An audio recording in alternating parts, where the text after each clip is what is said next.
Jamaah, oh jamaah. Alhamdulillah. Alhamdulillahirrabbilalamin. Kembali lagi di Islami Twinda. Jamaah Islami Twinda yang dirahmati Allah yang baru bergabung. Kita ingatkan lagi hari ini kita sedang membahas tentang tema. Jadi orang tua yang asyik, bukan yang toksik. Wah Masya Allah. Dan sebelum kita lanjutkan kita akan kembali lagi melihat sebuah video tayangan ya. Tentang seorang ayah yang menggaruk 3 orang anaknya menggunakan kaki dan tangan. Ini sempat viral loh. Ini di tayangannya. Set.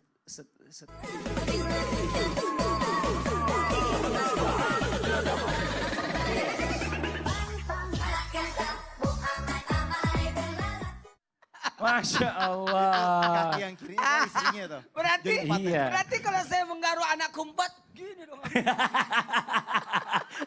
Kayak inian dong apa, kayak lagi main di salju gini ya kan. Ini Masya Allah tadi, kalau kita lihat video tadi ini Masya Allah banget ya. Ustadz ya anaknya benar-benar jadi anteng tidurnya karena digarukin sama bapaknya gitu ya kan. Nah kita sebagai orang tua nih ada kalanya nih. Anak ini minta itu, minta ini ya. Minta disayang-sayang, kita turutin. Ini jadi kebiasaan akhirnya. Kadang-kadang ada yang bilang jangan terlalu manjain anak lah. Udah biarin aja. Nah sebenarnya tuh apa sih hukumnya dalam Islam ya ketika orang tuanya terlalu memanjakan anaknya Ustadz. Karena memang ya siapa lagi yang mau dimanjain kalau bukan anak sendiri? Masa anak orang? Betul. Mohon izin penjelasannya, silakan. Masya Allah, tabarakallah, izin Habib dan Ustaz Sam. Sebelumnya saya acukan jempol kepada Bapak yang luar biasa. Sebenarnya menggaruk anak itu butuh bahwa ayahnya masih ada di dekatnya. Bukan masalah garuknya. Sentuhannya sih ya. Sentuhannya saja bahwa ayahku masih ada di situ di sisinya. Karena sebenarnya anak itu butuh kedekatan orang tua dengan dirinya. Mohon maaf. Kalau Mas Fadli tadi bertanya tentang bolehkah memanjakan anak. Hukum dalam Islam tentang orang tua memanjakan anak justru harus. Anak itu butuh perhatian. Anak itu butuh kasih sayang. Cuma jangan keterlaluan sampai anak, mohon maaf, membenarkan orang tua membenarkan perbuatan salah anak dengan alasan memanjakan itu yang tidak dibenarkan. Tapi dalam hal memanjakan dalam pembelajaran agama itu diperbolehkan. Mau ngaji mana nak? Mau apa nak? Mau sekolah di mana? Mau makan apa nak? Itu boleh. Cuma harus dalam hal mendidik. Sekali lagi bukan dalam hal untuk mengikuti nafsunya anak. Keinginannya anak. Anak menangis dikasih apa yang dia mau. Berarti anak berkata kalau aku nangis pasti dikasih. Nah, jangan jadikan tangisan anak itu menjadi senjata. Sehingga anak disebut anak manja. Anak manja, oh kalau nangis datang abah. Kalau nangis datang papa. Kalau nangis, oh bukan begitu. Kalau aku nangis nanti aku dikasih. Tidak seperti itu. Dalam Islam ada pembelajaran bagaimana mendidik anak. Usia 7 tahun ke bawah, 1-7 usia raja dan ratu. Harus dilayani. Karena memang anak butuh kedekatan. Tapi ketika 7 tahun sampai 14 tahun dijadikan tawanan. Maksudnya tawanan sudah ada aturan-aturannya. Jam sekian nonton, jam sekian belajar, jam sekian sekolah, jam sekian ngaji, jam sekian makan. Jadi sudah ada tatanan jam-jam, apalagi jadwal-jadwalnya. Usia 7 sampai 14, usia sekolah. Kemudian 14 sampai 21 di situ adalah usia kedekatan, bersahabat. Berdialog antara anak sama orang tua dan anak. Ingat, jangan pernah, kata Nabi, memaksa anakmu untuk mendurhakaimu. Lah, maksudnya apa? Memaksakan sesuatu yang anak tidak sanggup. Makanya dalam Al-Quran disebutkan, janganlah engkau meninggalkan anakmu dalam keadaan lemah. Lemah fisik, lemah pikiran, lemah tenaga dan sebagainya. Harus diberikan bekal, harus diberikan sesuatu yang dibutuhkan. Makanya kita harus memberikan haknya anak. Haknya anak untuk mendapatkan nafkah, kebutuhannya. Harus. Jangan pernah, tidak boleh. Kasih tahu alasannya. Cuman dalam hal ini jangan juga dikit-dikit membela anak. Sampai nanti anaknya jadi tukang adu. Ini yang dilarang. Jadi tukang adu, dikit-dikit, pak, nah padahal dia yang salah. Jadi kita lihat dulu, posisi dari sinilah anak mengetahui bahwa ini hal yang salah tidak mungkin dibela. Ini yang benar, ini. Tapi anak akan berkata justru dia membela teman-temannya. Enggak seberapa. Dia enggak sengaja. Nah, itu yang bagus. Sehingga dia tahu kemarin Anwar Ada kejadian kemarin. Kenapa itu? Orang pergi salat asar, Anwar naik sepeda sama temennya. Belok, nggak sampai ke masjid. Oh, udah mulai ya. Tapi kalau Ustadz Maulana kecilnya saya rasa dia tukang ngadu deh. Kalau menurut saya sih ya Ustadz Syam ya. Dari ciri-cirinya gitu Iya ya. ciri-cirinya sih. Masa Kelihatan. sih? Umi. Anaknya gitu ya. tukang ngadu kalau ada apa-apa ngomong sama uminya. Umi. Ya. gitu. Kita lanjut lagi jamaah. Yeay. Ini Masya Allah ya yang namanya anak ini ngajarin anak itu nggak pernah selesai sampai mereka itu dewasa banget. Dan yang paling sulit itu adalah pada saat mereka masa masuk remaja. Nah masa masuk remaja ini kadang-kadang dia nggak mau terbuka lagi sama orang tuanya. Dan bahkan dia lebih senang curhat sama temannya dibandingkan orang tuanya. Nah ini bagaimana nih? Mungkin bisa sama Habib nih, yang anaknya juga udah ada yang remaja ya. Betul. Remaja, jadi yang cewek cowok sih Bib? Yang perempuan. Cewek ya? Perempuan. Wah yang cewek lebih ribet lagi tuh. Tapi perempuan, tapi dibawa ke luar negeri sekolah. Oh iya Masya Allah. Nah, itu gimana Bib jadi orang tua yang bisa ngajak anak itu biar bisa curhat sama kita gitu loh Bib. Gak sama temennya, mau izin Ya, menjelaskan. Mas Fadli, Ustaz Maulana, Ustaz Sam. Bismillahirrahmanirrahim. Allahumma salli ala Sayyidina Muhammad wa ala ali Sayyidina Muhammad. Oleh karena itu, kita sebagai orang tua harus bisa memahami bagaimana cara mendidik anak. Yang pertama tadi disampaikan Ustaz Maulana, Masya Allah. Dari usia 0 tahun sampai 7 tahun, dia adalah sebagai seorang yang harus disanjung, dihormatin, disayangin, dicintain, diemong, ratu dan raja. Dijadikan sebagai anak yang dididik dengan dekatan orang tua dengan sangat dekat. Kalau misalkan anak minta apa diturutin, tapi yang nggak boleh dikasih tahu, tetap nggak boleh. Tapi ketika masuk di usia 7 tahun sampai usia 17 tahun, inilah yang harus diperhatikan. Bagaimana cara memperhatikannya? Memperhatikan dalam setiap pendidikan, aturan sesuai dengan syariat agama. Oleh karena itu, anak usia 7 tahun sampai usia 17 tahun merupakan sebuah penjara bagi anak tersebut. Maknanya sebetulnya bukan seperti itu. Mana yang lebih ringkas lagi, ini adalah anak dididik, digembleng dengan didikan sesuai dengan syariat. Ini yang hak, ini yang batil, ini yang benar, ini yang salah, ini yang gak boleh, ini yang harus dilakukan, ini yang tidak harus dia lakukan. Karena anak bisa menjadi fitnah, anak bisa jadi aduun, bisa menjadi musuh. Dan anak ini bisa menjadi sebuah hal yang sangat luar biasa indahnya. Anugerah yang Allah Ta'ala berikan. Kita selalu membanggakan, ya Allah jadikanlah kami mempunyai anak yang soleh, soleha. Inilah goal kita, inilah tujuan kita. Kalau punya anak yang soleh, soleha kita selamat dunia akhirat. Kenapa? Anak inilah yang bisa menyeret kita ke dalam nerakanya Allah Subhanahu wa Ta'ala. Dan anak inilah yang bisa menolong kita ke dalam nerakanya Allah Subhanahu wa Ta'ala.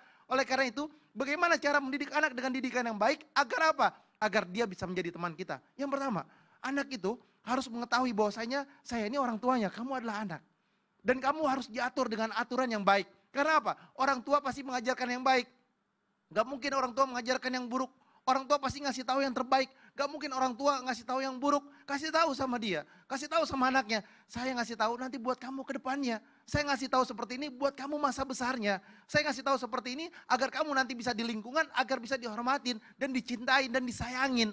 Karena apa? Kalau sudah disayangin, dicintain berarti kamu perilakunya baik. Akhlaknya baik. Tingkah lakunya baik. Perbuatannya baik. Nanti apa? Yang menjadi bangga adalah kami orang tuanya. Kalau kamu besok misalkan subhanallah maksiat berbuat dosa. Yang malu orang tua. Bagaimana nanti dilihat orang yang lain? Apalagi apa? Apalagi nanti mendapatkan azabnya Allah Subhanahu wa Ta'ala. Bahaya. Kasih tahu Allah melihat dan Allah mengetahui daripada setiap perbuatannya. Kasih tahu anaknya ditegur. Ada waktu-waktu tertentu sama anaknya. 1 jam, 2 jam setiap harinya. Atau bahkan 3 jam boleh kepada anak tiap harinya. Ajak ngobrol. Sebagaimana Nabi Ibrahim alaihissalam mempunyai anak Ismail. Menemani untuk apa? Membangun Ka'bah. Didekatin, dibaikin, disayangin. Dua-duanya menjadi seorang Nabi Allah. Dan dua-duanya adalah manusia yang dekat dengan Allah Subhanahu wa Ta'ala. Lihat bagaimana Yakub dengan anaknya. Siapa? Yusuf. Dekat, menceritakan. Ada cerita yang dilakukan, ada sentuhan batinnya. Nah kalau Mas Fadli gimana nih? Masya Allah ya, saya sama anak juga begitu juga. Nanya kabarnya gimana, mungkin lagi ada permasalahan atau enggak gitu. Karena kadang-kadang yang namanya anak itu punya masalah tuh diem aja, gak bakal mau cerita kalau kita gak tanya gitu loh. Inilah yang kita harus lakukan. Orang tua harus memantau anaknya. Udah sholat belum? Udah ibadah belum? Ngaji gak hari ini? Belajar gak ke majelis ta'lim hari ini? Lagi ngapain aja? Sama siapa mainnya? Inilah yang harus diperhatikan oleh orang tua. Agar apa? Agar anak kita bisa diselamatkan. Selamat dunia dan selamat akhirat. Amin ya Allah ya Rabbal Amin, amin ya Rabbal Alamin. Terima kasih banyak Habib Usman atas penjelasannya. Jazakallah khairan kasiran. Nah, sekarang kita lanjut lagi buat jamaah Islami Tunda yang ada di rumah ya. Pasti udah gak sabar nih yang udah ngirim pertanyaan pengen langsung dijawab sama guru-guru kita. Kalau gitu langsung aja kita masuk ke segmen Tanya Dong Ustadz. Kami semua tanya dong Ustaz. Masuk ke pertanyaan dari hamba Allah. Assalamualaikum Ustadz dan jamaah semua. Waalaikumsalam warahmatullahi wabarakatuh. Saya mau bertanya, sebelumnya tolong sembunyikan nama saya. Udah ya, saya sangat dekat dengan orang tua saya. Saya menceritakan semua hal kepada orang tua saya. Namun ada satu yang tidak saya ceritakan, masalah pasangan. Nah, orang tua saya bisa disebut strict parent ya, yang membatasi pergaulan saya. Saya takut orang tua saya itu tidak menyukai pasangan saya apabila saya bercerita kepada mereka. Pertanyaannya, bagaimana caranya agar orang tua tidak strict parent dan mengatasinya Ustadz? Syukron. Nah ini kalau udah bahasa-bahasa anak gaul-gaul jaksel ini kita kasih Ustadz Syam. Ustadz Syam tolong dijawab Ustadz Syam nih. Strict parent. Wah, baik, bismillahirrahmanirrahim. Tapi guruku Ustadz Maulana Habib Utsman Mas Fadli serta guru-guru kami dimuliakan Allah Subhanahu wa taala serta seluruh orang tua yang dimuliakan Allah Subhanahu wa taala. Bagaimana cara mengatasi orang tua yang mungkin sangat strict terhadap memilih pasangan bagi anaknya? Justru memang harus gitu. Kenapa? Karena ternyata tidak ada orang tua yang ingin menjerumuskan anaknya dalam kegagalan. Tidak ada orang tua yang ingin menjerumuskan anaknya dalam kecelakaan, dalam kebatilan. Maka orang tua dalam literatur hadis disebutkan anak itu diciptakan atau dilahirkan dalam keadaan fitrah, orang tuanya lah yang membuatnya belok ke kanan ataupun belok ke kiri. Maka orang tuanya memang harus mempunyai pendirian apalagi dalam hal pasangan. Bukankah disebutkan kalau misalnya yang bertanya perempuan, bukankah disebutkan kata baginda Nabi SAW, apabila ada yang datang melamar anakmu, engkau ridhoi agamanya dan akhlaknya, maka jangan ditolak, terima ia. Subhanallah. Maka orang tua memang harus strict dalam hal pasangan ini. Karena Nabi memilih untuk memerintahkan kita agar memilih karena agamanya. Kalau engkau telah ridho akan akhlaknya, akan agamanya, maka terimalah ia. Kalau engkau tidak menerimanya maka akan terjadi kehancuran yang sangat besar, kerusakan yang sangat besar. Itu yang pertama. Kalau yang bertanya tadi adalah laki-laki, maka subhanallah memang baginda Nabi SAW memerintahkan kita atau memerintahkan para orang tua untuk menikahkan anak-anaknya. Berarti memang kewajiban orang tua juga memilihkan pasangan untuk anak-anaknya. Maka satu, jikalau tidak menginginkan orang tua tidak menyukai pasangan atau calonnya, misalnya nih dia udah punya calon, tapi dia maunya orang tuanya juga suka sama calonnya itu, maka berikan pengetahuan kepada si calon apa yang disukai oleh orang tua kita. Misal, udah tahu orang tua kita nggak suka yang nggak sholat. Lah dikenalin sama yang gak sholat, subhanallah. Kasih tahu dulu, sebelum kau ketemu sama orang tuaku, maka perbaiki dulu sholatmu. Maka engkau akan disukai oleh orang tuaku. Sebelum engkau ketemu dengan orang tuaku, cobalah rubah dulu pakaiannya sedikit. Karena orang tuaku pasti akan menolak kalau pakaianmu masih seperti itu. Tapi kan nanti aku mau pakai kerudung setelah aku nikah. Sekarang deh, sekarang pakai aja dulu untuk ketemu orang tuaku. Terserah, kalau masih buka tutup, nanti setelah nikah baru benar-benar tertutup, terserah engkau. Tapi kalau mau disukai sama orang tuaku maka taati dulu apa yang diinginkannya. Kenapa? Karena tanggung jawab orang tua di hadapan Allah Subhanahu wa taala jikalau sembarangan memilihkan pasangan untuk anaknya. Bayangin, ia yang telah merawat, ia yang telah melahirkan, membesarkan, nanti mau diambil orang, tanggung jawabnya berpindah. Tidak mungkinlah orang tua sembarangan memindahkan tanggung jawab itu kepada orang yang baru dikenalnya. Dia yang dari kecil mengetahui sifat kita, dia yang dari kecil mengetahui sikap kita bagaimana, akhlak kita. Maka tidak mungkin orang tua sembarangan memberikan amanah kepada orang yang akan berpindah tanggung jawab, yang akan berpindah surganya. Kita sebagai anak mestinya sadar bahwa surga kita akan berpindah setelah kita menikah. Surganya seorang istri adalah kepada suaminya. Maka orang tua pasti akan mencarikan surga terbaik untuk anaknya. Dia akan memilah-milih siapa yang bisa dekat dengan anaknya. Dan ini tidak melanggar syariat Islam. Jadi kalau ada orang tua strict, maka ini adalah hal yang dibenarkan. Masya Allah. Iya dibenarkan. Iya, Kenapa? karena bentuk pengamanan. Bagus. Bentuk karena keamanan memang untuk gitu. anak-anaknya. Wallahu ta'ala. Iya, karena namanya orang tua pasti pengen yang terbaik buat anaknya. Pastilah. Kalau cewek itu nanti bakal jadi saingan takutnya kan sama ibunya. Kalau misalnya laki-laki takutnya nanti ninggalin orang tuanya, Lah, dibawa anaknya jauh. Dengarin. Didiklah anakmu sesuai zamannya. Zaman ini kan luar biasa, makin maju. Nah, ada informasi nih buat jamaah yang di rumah, jamaah segera ya download aplikasi Alobank. Karena banyak keuntungan dari Alobank. Cukup scan QR dan upgrade ke Alo Prime. Nah, ini dapatkan bonusnya, ada bonusnya loh. Rp25.000 dalam bentuk poin dan langsung dapat dibelanjakan loh. Seru Masya kan? Allah. Tapi gini Ustaz Syam nih ya, kita menyambut lagi pembahasan yang Apa itu? tadi. Apa itu? Kalau zaman sekarang ini kan banyak banget bahasa gaul ya kan. Ada toxic lah, ya Oh, kan? iya. Strict parent lah, Iya. terus ada macam-macam lah ya. Ustaz Syam apalagi nih, lebih tahu lagi kali bahasa-bahasa yang Sering lain. dengar walaupun nggak Apa tuh? pakai. Misalnya kayak jujurly, which is gitu ya, literally gitu kan.